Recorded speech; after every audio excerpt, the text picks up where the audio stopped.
The New York Times ran a story the other day documenting how long it took for the first conspiracist claims to pop up on social media after the first news of the shooting, when we knew almost nothing about what was happening, hardly even that there was even a shooting. It was 4 minutes. 4 minutes. And then only 30 minutes after that did Laura Loomer, a prominent journalist with 1 million followers, start alleging that Biden was somehow responsible for having ordered this shooting. And but it's on both sides. The right, it has been claiming that it was some kind of inside job by the Biden administration or the Secret Service to knock Trump out of the race. The left has been arguing that the whole thing was staged, that Trump was never really in any danger, that it was all done just to boost his image as though he needed it after the last few weeks.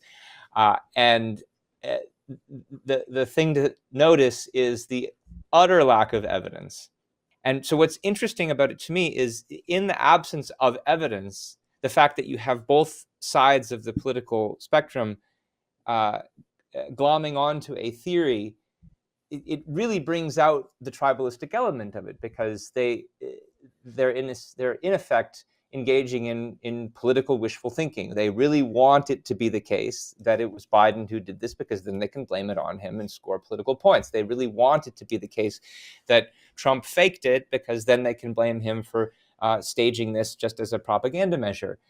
It's entirely driven by their imagination, by their wishful thinking, and by their tribal loyalty, by their desire to be on the side of the good guys and against the bad guys.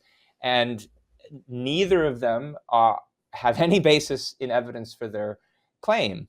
And then to use this thinking and to weaponize it so rapidly and massively on social media so soon after the fact. When we talk about the way in which tribalism is conducive to a climate of violence, well, I mean, this is one of the ways that it does it. This is one of the ways that it does it, by allowing emotions rather than evidence to rule the day in discourse. And not only that, but in a way where you're now saying it's not just that the other side is bad and we're doing everything we can to oppose the other side, but also the other side is planning in secret, not just to undertake nefarious acts, but even to kill presidential candidates. I mean, when more and more people believe that, they see the other side as this a completely demonic power. Well, it's little wonder that there's a kind of cycle of violence that continues to be perpetuated. Yeah, two further ways in which it connects to the tribalism. It's sort of implicit in what you've said, but both you can think of as what tribalism means is the absence of ideas and of principles. That's a very hard state in which to live. And in a modern civilized world, to be stripped of ideas and principles that can help you make sense of the world,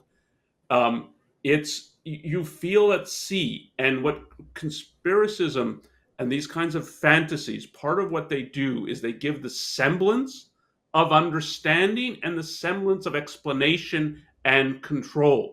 That I'm not out of control and the people around me aren't out of control. I've got an explanation of why things are happening. And so it's the semblance of an idea or of a theory, but it's devoid from evidence.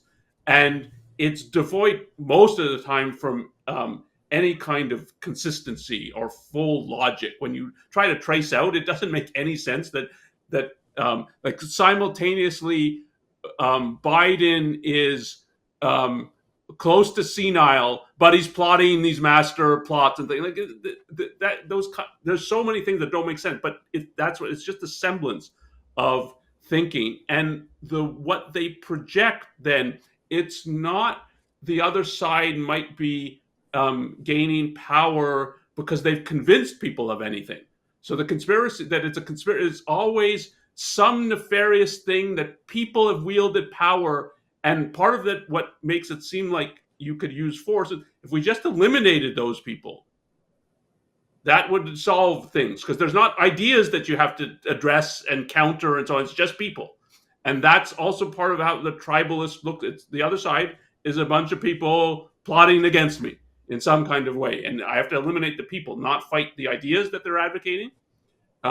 And so that conspiracism always goes with tribalism. I think in any modern, like when we're talking about tribalism in a modern environment, so when we're talking about collapse from civilization, I think they always go together.